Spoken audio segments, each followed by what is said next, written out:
मुनीर साहब को एक सत्ता में बनाए रखने के लिए। और ये फील्ड मार्शल की उपाधि भी उन्होंने इसलिए ली है ताकि, क्योंकि ये लाइफ टाइम ये चलने वाला उनका वो पद रहेगा, और इसीलिए उसी का वो इस्तेमाल करके सत्ता में लंबे टाइम तक बने रहेंगे। और उसी के अकॉर्डिंग ये पाकिस्तान के संविधान में संशोधन करके वो ये कर रहे हैं। दूसरी तरफ वो तालिबान पे इसलिए ये सारी बयानबाजी कर रहे हैं कि उन्होंने अभी हाल ही में देखा कि उनका प्रोपेगेंडा वार है वो काफी सफल रहा।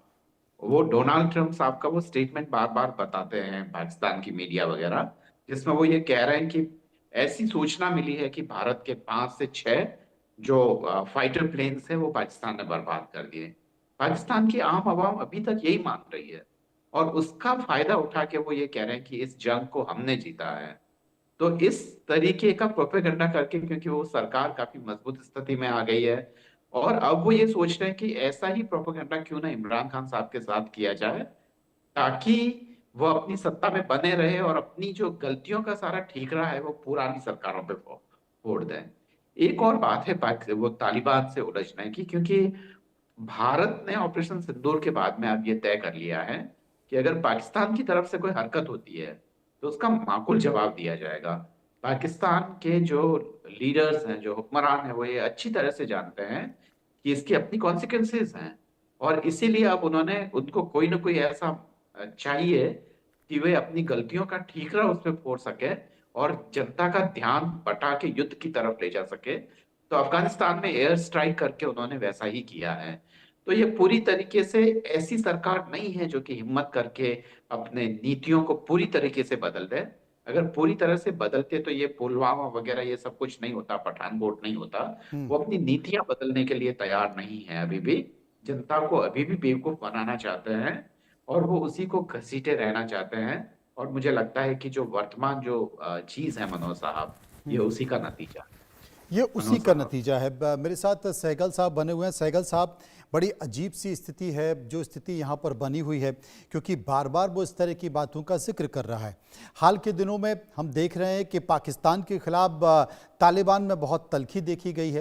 टीटीपी को लेकर पाकिस्तान लगातार उग्र रवैया अपना रहा है। जो टीटीपी है उसको लेकर वो अंतर्राष्ट्रीय मंचों पर भी गया और उसने कहा कि भाई इनको आतंकवादी संगठन घोषित कीजिए। शुरुआती दौर में अमेरिका ने कदम से कदम मिलाकर पाकिस्तान के साथ संकेत भी दिए, लेकिन बाद में फिर यूएस ने अपने कदम को खींच लिया। लेकिन ऐसी परिस्थिति में क्या पाकिस्तान इस बात को लेकर परेशान है कि तालिबान की भारत के साथ नजदीकियां बढ़ रही हैं? क्योंकि भारत ने वहां पर विकास की परियोजनाओं को लेकर एक अच्छा खासा संकेत दिया है, और जिस तरीके से तालिबान की सरकार भारत के साथ अपने बेहतर संबंधों को जाहिर कर रही है, मान भी रही है, तो क्या यह माना जाए कि पाकिस्तान भी घबरा रहा है? उसकी समझ में नहीं आ रहा है कि करे तो क्या करें। इसमें किसी प्रकार का कोई शक नहीं, पाकिस्तान को बहुत जबरदस्त सदमा पहुंचा है हम्म। ये देखकर कि तालिबान जो है बहुत बड़े पैमाने पर हिंदुस्तान के साथ रिश्ते नाते इम्प्रूव कर रहा है। उनके जो मुताकिद आए थे यहाँ पे, तकरीबन 6 या 7 दिन रहे। उस दौरान उन्होंने अनेकों स्टेटमेंट दी और साफ तौर पे कहा कि वो चाहते हैं कि हिंदुस्तान के साथ उनके ताल्लुकात तो और भी इम्प्रूव हों। बड़े पैमाने पर अमेरिका की और चाइना की बागराम एयरपोर्ट के ऊपर नज़र है। वो साफ तौर पे बागराम एयरपोर्ट को हिंदुस्तान को ऑफर कर रहे हैं और कह रहे हैं कि आप हमको एयर डिफेंस इक्विपमेंट भी दो उसकी सुरक्षा के लिए। और हिंदुस्तान ने साफ तौर पे उनको कहा कि हमने आपके लिए बड़ी पार्लियामेंट की बिल्डिंग बनाई है, आपके लिए स्कूल्स बनाए हैं, एजुकेशन में मदद कर रहे हैं, हेल्थ केयर में मदद कर रहे हैं। जब वहाँ अर्थक्वेक आया तो हिंदुस्तान वॉज फर्स्ट रिस्पॉन्डर। जहाँ जब भूखमरी हुई तो हिंदुस्तान ने 50,000 टन उनको वीट मुफ्त में दी। फिर कोविड के समय हिंदुस्तान ने उनको वैक्सीन दी। और हिंदुस्तान बड़े पैमाने पर अभी पाकिस्तान के पानी को रोकने के लिए डेमलर जो कुरार रिवर है उसके ऊपर एक बांध बनाने जा रहा है, जिसके लिए पैसा हिंदुस्तान देगा, कार्रवाई हिंदुस्तान करेगा। ये पाकिस्तान को ज़बरदस्त चुभ रही है। और पाकिस्तान साफ तौर पे जानता है कि उनके अगर हिंदुस्तान के साथ रिश्ते नाते अच्छे होते हैं तो पाकिस्तान जो है बुरी तरह से फंस गया है, both from the eastern end as well as the western and.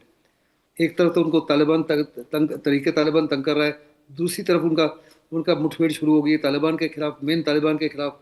उधर बलूचिस्तान में बीएलए आए दिन ज़्यादा पावरफुल होता जा रहा है। अफगानिस्तान ये पीओके में उनके खिलाफ नारेबाजी रोज़ हो रहे। गिलगिट बाल्टिस्तान में भी यही हालात है, सिंध में भी यही हालात है, साउथ पंजाब में भी यही हालात है। वहाँ के लोग जो है शहबाज शरीफ और ख़ास करके आसिफ मनूर के खिलाफ हो गए। आसिफ मनूर के ऊपर उनका विश्वास हट रहा है। वो सोशल मीडिया के माध्यम से वैसे सारे लोगों को मालूम है कि पाकिस्तान ये जंग बुरी तरह से हारा है, क्योंकि हिंदुस्तान ने हर चीज़ का एविडेंस दर्शाया है। जिस माफी के उनके एयरबेस हुए, उनके आसपास के जो लोग हैं उनको साफ तौर पे नज़र आ रहा है कि बड़े पैमाने पर पिटे हैं, लेकिन उसके बावजूद एक हारे हुए जनरल को फील्ड मार्शल बना दिया है। अभी उन्हीं के हुक्म पर, क्योंकि पाकिस्तान को चलाता था पाकिस्तान की आर्मी और ISI, और मुनीर खान आसिफ मुनीर साफ तौर पे जानते हैं कि फील्ड मार्शल जो है एक किस्म से सेरेमोनियल अपॉइंटमेंट है, और नवंबर के महीने में कुछ ही दिनों में वो रिटायर होने जा रहे हैं। वो नहीं चाहते कि वो रिटायर हो जाए। पाकिस्तान में 6 जनरल हैं जिनके टेन्योर को बढ़ाया गया था। केवल 2 जनरल जिनको सरकार ने उनके टेन्योर को नहीं बढ़ाया, और केवल एक जमील शरीफ थे, उन्होंने कहा था मेरे को एक्सटेंशन नहीं चाहिए। और ये आसिफ मुनीर चाहते हैं कि वो 2027 तक तो कम से कम टिके रहे, और हुक्म दिया गया है उनकी सरकार को कि अगर अपनी सत्ता में रहना है, और असफ अली जरदारी को भी जो प्रेसिडेंट हैं, तो इस कॉन्स्टिट्यूशन को अमेंड कीजिए और उनको कायम कीजिए कि वो 2027 तक, in addition to being field marshal, he also continues to be the chief of army staff. और पाकिस्तान एक किस्म से उनकी इतनी ज़बरदस्त दुर्दशा है कि वहाँ की जो सो कॉल्ड चुनी हुई सरकार है, वो वास्तव में केवल और केवल एक पिट्ठू के तौर पे काम करती है पाकिस्तान की आर्मी और ISI के सामने। जी, ये सबसे बड़ी पाकिस्तान की कमजोरी है, क्योंकि ISI जो है वो केवल और केवल अपने हित के लिए काम कर रही है, पाकिस्तान की आर्मी अपने हित के लिए कर रही है, उनको अवाम का कोई लेना देना नहीं है। अब देखो उनका डिफेंस बजट जो है 60% उनका रेवेन्यू जो है वो आतंकवाद के लिए और फौज के लिए इस्तेमाल होता है। बाकी जो बजट रह गया उसको आधा पैसा खा लेते। सारी की सारी जो ऑर्गेनाइजेशन और खाने पीने में और भ्रष्टाचार की भी तो शिकायत है, उसमें भी तो राशि जाती है, वो भी अपने आप में एक बड़ी बात है। आप हमारे साथ बने रहें।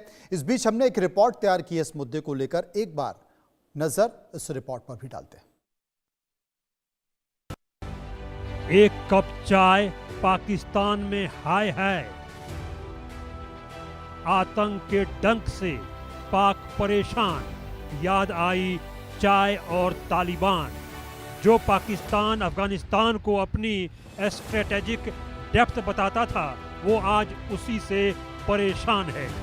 पाकिस्तान की कहानी भस्मासुर जैसी हो गई है, यानी अपने ही सिर पर हाथ रखकर भस्म हो जाने वाला राक्षस। पाकिस्तान के डिप्टी PM और विदेश मंत्री इशाक डार ने कहा कि अफगानिस्तान की राजधानी काबुल में चाय का प्याला पीना पाकिस्तान के लिए महंगा साबित हुआ। ऐसी गलती दोबारा नहीं करनी है। बुधवार को सीनेट में बोलते हुए इशाक डार ने इमरान खान की तत्कालीन PTI सरकार की आलोचना की। उन्होंने कहा कि उस चाय के प्याले और सहानुभूति के चक्कर में पाकिस्तान ने अफगानिस्तान के लिए अपनी सीमाएं खोल दी थी। यह फैसला सबसे बड़ी भूल थी। सबसे पहले आप इशाक डार का पूरा बयान सुनिए। इशाक डार सीनेट में पूर्व ISI चीफ फैज हमीद की मुलाकात के बारे में बात कर रहे हैं और कह रहे हैं कि उस चाय के प्याले ने पूरी सीमा फिर से खोल दी। 35 से 40 हजार तालिबानी जो यहां से भाग गए थे फिर से वापस आ गए। इमरान सरकार ने उन आतंकियों को रिहा कर दिया जिन्होंने स्वात में पाकिस्तानी झंडे जलाए थे, लोगों को बेरहमी से मारा था। उस समय रिहा किए गए आतंकी आज बलूचिस्तान में हमलों के सरगना हैं। यह सब हमारे लिए एक सबक है कि 20-21 की हुकूमत जब आई तो उसको हमने इतना ज्यादा पाकिस्तान में, किसी को ब्लेम गेम में नहीं पढ़ना चाहता आदत के मुताबिक, पाकिस्तान ने इतना ज्यादा आउटरीच कर दिया कि वहां जाके हम कहते हैं जी I am here for a cup of tea. Allah सबकी मुश्किल आसान करें, लेकिन वो कप ऑफ टी हमें बहुत महंगा पड़ा। उस कप ऑफ टी ने पूरे बॉर्डर्स को दोबारा खोला। यहां से जो भागे हुए 35-40 हजार तालिबान थे वो वापस आए, और उस वक्त की हुकूमत ने 100 से ज्यादा हार्डन्ड क्रिमिनल जिन्होंने सवात में पाकिस्तान के झंडे चलाए थे, जो कि कई 100 लोगों को पाकिस्तान में शहीद कर चुके थे, उनको वापस रिलीज किया।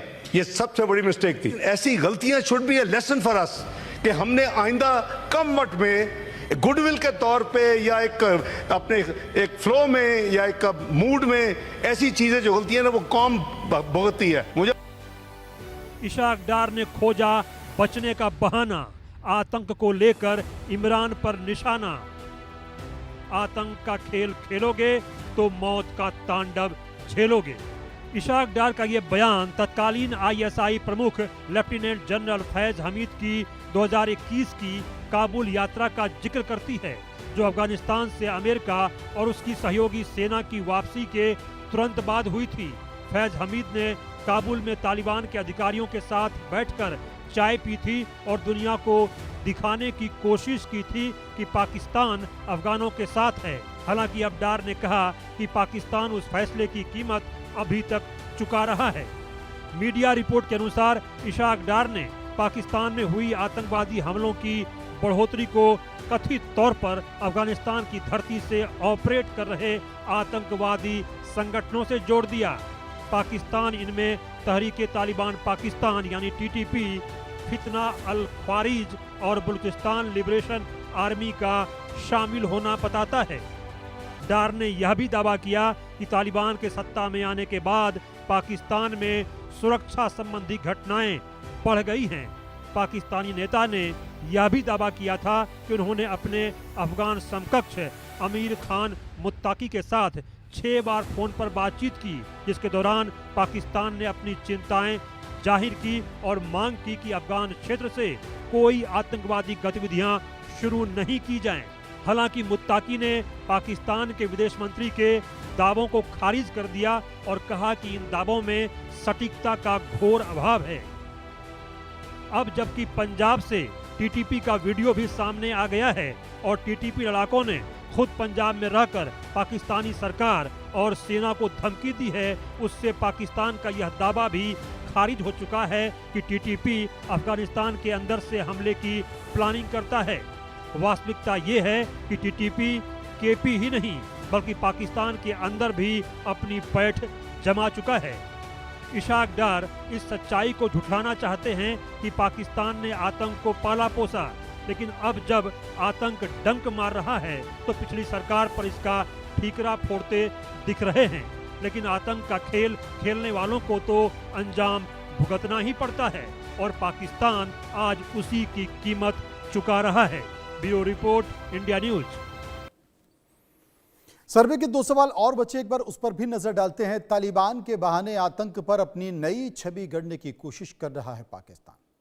78% लोगों ने कहा बिल्कुल सही है, 18% लोगों ने कहा ऐसा नहीं है और 4% इस पर कुछ भी कहना नहीं चाहते थे। सर्वे का एक और सवाल, पाकिस्तान में बढ़ते आतंकी हमले पाक की नाकामी या फिर वाकई तालिबान का हाथ है? आपकी राय? 64% लोगों ने हाँ कहा है, 27% लोगों ने ना कहा है और 9% लोग इस पर कुछ भी कहना नहीं चाहते। अरविंद तेजावत मेरे साथ मौजूद हैं। अरविंद जी, एक बात पूछना चाहता हूं क्योंकि तालिबान को लेकर हर कोई जानता है, तालिबान का चेहरा कैसा है, भले ही वो सरकार में है, वहाँ की सरकार चला रहा है, वर्तमान चीज़ें परिस्थितियाँ उनके हाथ में हैं, लेकिन भारत के साथ तालिबान की जो मीटिंग हुई अभी हाल ही में, उनके कार्यवाहक विदेश मंत्री आए और जो नज़दीकियाँ बढ़ रही हैं, क्योंकि तमाम सारे जो जानकार बताते हैं कि बहुत ज़्यादा नज़दीकियाँ, जैसे पाकिस्तान ने बढ़ाई थी, पाकिस्तान ने उसको घी पिलाया था, दूध पिलाया था, बाद में उसने पाकिस्तान को ही डसा। बहुत ज़्यादा भरोसा, बहुत ज़्यादा नज़दीकियाँ तालिबान के साथ भारत को भी नहीं बढ़ानी चाहिए, आप क्या मानते हैं? नहीं, ऐसा नहीं है मनोज साहब, मुझे जहां तक लगता है जी, क्योंकि ये पाकिस्तान में इन दिनों में मीम्स जरूर बन रहे हैं कि देखिए जो तालिबान जो वहां के लोगों को अपहृत करके जो जो इंडियन एयरलाइंस के फ्लाइट को वो ले गए थे, आज उसके दोस्त हैं और भी तमाम तरह के, कि देखो एक कट्टर मुस्लिम और एक कट्टर हिंदू दोस्त बन रहे हैं, इसी तरह के वो बन रहे हैं। हमारी चिंता वो नहीं है, हमारी चिंता न तो तालिबान से कोई वैचारिक सहमति को लेकर है या वो है, वो तो भारत ने कभी किया भी नहीं, यहाँ तक कि हमने वहां की सरकारों को अभी तक मान्यता तक नहीं दी है और ये वैचारिक मतभेद के कारण ही है। भारत जो चाहता है वो ये चाहता है इस पूरे ही क्षेत्र का विकास करना। भारत ये चाहता है कि कश्मीर जो पाकिस्तान ने अधिकृत कर रखा है उससे एक रास्ता मिले, अफगानिस्तान तक जाए अफगानिस्तान के बाद में वो मध्य एशिया भी जाएं, भारत के लोगों को भी रोजगार मिले, और ये पूरा का पूरा जो रीजन है, जिसकी एक समान सभ्यता है, एक जैसा कल्चर हम शेयर करते हैं, चिंताएं भी एक जैसी है और चैलेंजेस भी एक जैसे हैं, वो मिलके काम करें। तो ऐसे में अगर तालिबान बदल रहा है तो अच्छी बात है। ये कितने ही वाकई प्रशंसा की बात है कि तालिबान के विदेश मंत्री, जो औरतों का चेहरा तक देखना पसंद नहीं करते, भारत के जर्नलिस्टों ने उनसे तीखे सवाल किए हैं, महिला जर्नलिस्टों ने। तो ये कहीं ना कहीं उनके जो खासकर जो उनके कट्टरपंथ को कम करने में भी भारत भूमिका निभा सकता है, जो दुनिया के लिए फायदेमंद होगा। तो ये तमाम चीजें हैं जो मुझे लगता है कि देखनी चाहिए। बाकी इरशाद डार साहब का एक बयान काफी खतरनाक है और जिस पे गौर किया जाना चाहिए, जो अभी उन्होंने पार्लियामेंट में दिया। उन्होंने ये कहा कि हमारे यहाँ के दहशतगर्द सब वहां अफगानिस्तान में चले गए, उनको वापस नहीं आने देना चाहिए था। आपको मतलब ये कितना शर्मनाक है कि आपकी आवाम वह पहले दहशतगर्द बन जाती है, तब आपका कानून क्या कर रहा था, आपकी व्यवस्था क्या कर रही थी, आपका सिस्टम क्या कर रहा था। उनको आपने तालिबान बनने दिया, और तालिबान बनने के बाद में आप किसी तीसरे देश में आप उनको वहां से मतलब निर्यात कर देंगे, और वहां से फिर वो वापस आपके नागरिक आते हैं, तो आपको लगता है कि वे आपकी जिम्मेदारी नहीं है। ये सरकार कर क्या रही है? क्या उनको पता नहीं है कि नागरिकों के अधिकार क्या होते हैं, या शासन कैसे चलाया जाता है? ये एरिस्टोक्रेसी तो नहीं है कि केवल कुछ खानदान के लोग और कुछ अमीर लोग मिलकर पार्लियामेंट में बैठ जाए और सत्ता का आनंद लें। तो ये वाकई जो है वो बताता है कि कितने गैर जिम्मेदार लोग हैं, और अभी भी ये अपनी नीतियां बदलने के लिए तैयार नहीं है। नीतियां नहीं बदलेंगे तब तक पपेट बने रहेंगे अमेरिका के और बाकी तमाम मुल्कों के। और अगर भारत के साथ संबंध अच्छे होंगे, भारत के विकास में अगर ये साझीदार होंगे, तो वहां पे भी इज्जत मिलेगी, वेस्ट में भी इज्जत मिलेगी, और हम लोगों का भी डेवलपमेंट होगा। मनोज साहब। सहगल साहब मेरे साथ मौजूद हैं। सहगल साहब, जिस तरीके से पाकिस्तान 3 जगह से घिरा हुआ है, बलूचिस्तान में आप देखिए, बलूचिस्तान में क्या स्थिति बनी हुई है, पीओके में क्या स्थिति बनी हुई है, इसके साथ साथ खैबर पख्तूनख्वा में भी स्थिति उनकी क्या बनी हुई है। लेकिन इन सब चीज़ों के, इन सब बातों के मद्देनज़र जिस तरीके से नज़दीकियाँ अमेरिका के साथ बढ़ रही हैं, 3 तरफ से पाकिस्तान का घिरना और अमेरिका के साथ नज़दीकियाँ बढ़ाना, चीन को कुछ समय के लिए छोड़ देना, ये क्या कहता है? देखो, ये अमेरिका की चाल है, अमेरिका की ज़बरदस्त कोशिश है कि किसी न किसी तरीके से पाकिस्तान को चाइना से अलग किया जाए, और इसमें कुछ हद तक वो लगता है कि सफल हो रहे हैं। 2 बारी उन्होंने, पहली बारी आसिफ मुनीर को उन्होंने लंच के लिए व्हाइट हाउस में किया, और उनको साफ तौर पे कहा कि वो खुदा से भी, अल्लाह से भी ऊपर हैं, उससे भी ज़्यादा ईमानदार हैं, उससे भी ज़्यादा अच्छे इंसान हैं। दूसरी बारी जब फिर उनको इनवाइट किया, तो उस समय आपको याद होगा वो एक कटोरा लेके गए जिसमें उन्होंने कहा कि हमारे रेयर अर्थ हैं और हम आपको हर प्रकार से मिनरल देंगे। वो चाहते हैं कि अमेरिका जो बड़े पैमाने पर बलूचिस्तान के अंदर आए, मिनरल एक्सप्लोरेशन करने के लिए, ऑयल एंड गैस एक्सप्लोरेशन करने के लिए, और हो सकता है कि उस इलाके को सिक्योर करेंगे अमेरिकन ट्रुप्स। वो साफ तौर पर जानते हैं कि जहाँ तक उनका ताल्लुक है, जहाँ तक चीन का ताल्लुक है, सीपैक के ऊपर आए दिन हमले हो रहे हैं, चाइनीज इंजीनियर्स के ऊपर, लेबर के ऊपर हमले हो रहे हैं, पाकिस्तान की फौज के ऊपर हमले हो रहे हैं। वो चाहते हैं कि अमेरिकन सैनिक आए, अमेरिका की तरफ से पैसा आए, अमेरिका की तरफ से उनको हथियार मिले, जिसके माध्यम से वो उस इलाके को सिक्योर कर सके। जहाँ तक पाकिस्तान का ताल्लुक है, अगर 5,000, 10,000, 15,000, 20,000 सैनिक उनके मारे जाएं, उनको कोई फर्क नहीं पड़ता, as long as their officers by and large बड़े पैमाने पर मत मारे। पाकिस्तान की आर्मी जो है वो साफ तौर पर उसकी रिट, जहाँ तक पख्तूनख्वा का इलाका है, पख्तूनख्वा का इलाका ऑलमोस्ट लिबरेट हो चुका है, पाकिस्तान की आर्मी की रिट वहाँ बिल्कुल नहीं होती। जहाँ तक बलूचिस्तान का ताल्लुक है, बलूचिस्तान में 36 डिस्ट्रिक्ट है, 36 डिस्ट्रिक्ट में से 10 डिस्ट्रिक्ट में पाकिस्तान की आर्मी ना तो सुबह, ना शाम को, ना रात को जा सकती है, वो कम्प्लीटली फ्री हो चुकी है। बाकी जगह में भी जितने भी सड़कें हैं वहाँ पे और जितनी भी रेल लाइन है, उनके ऊपर कंप्लीट डोमिनेंस जो है ये बलूचिस्तान लिबरेशन आर्मी का है। वो इलाके को बहुत अच्छी तरह जानते हैं, अपने हाथों की लकीरों से भी बेहतर जानते हैं, वो कमिटेड है, फोकस्ड है, उनकी ट्रेनिंग, उनका मोरल, उनका मोटिवेशन बहुत अच्छा है। अलग अलग गुटे थे, सारे के सारे गुट एकजुट हो गए, और साथ ही साथ उन्होंने तालिबान के साथ भी हाथ मिला लिया है, साथ में सिंध लिबरेशन आर्मी के साथ भी हाथ मिला लिया है। जहाँ तक हिंदुस्तान का ताल्लुक है, हिंदुस्तान को आपको याद होगा 2014 में